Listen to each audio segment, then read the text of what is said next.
बारे में आपको बताऊंगी कि ये कैसे अपने घरों में रहते हैं।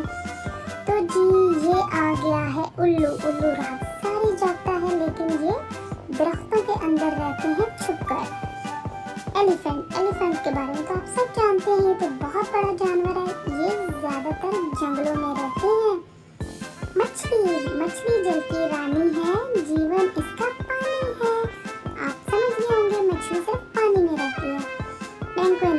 ये तो भाई बर्फानी इलाकों में रहते हैं और बर्फ पे ही इनका जीवन है। माउस। चूहा।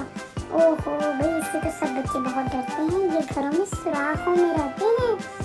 मोंकी। मोंकी तो सबका बहुत फेवरेट है और ये दरख्तों पे खुश रहते हैं और उल्टे लटकते हैं। मेंढक। मेंढक पानियों में भी रहता है और खुशकी पे भी रहता है। स्नेक। सांप। सांप तो जी दरख्तों पे रहता है, जमीन के अंदर रहता है।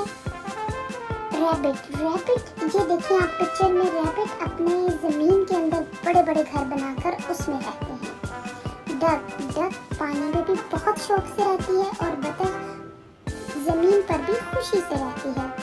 तो फिर कैसा लगा बच्चों आपको सब जानवरों के घरों के बारे में जानकर? मैंने अपनी पहली वीडियो में भी बहुत से जानवरों के बारे में बताया कि वो कैसे घरों में रहते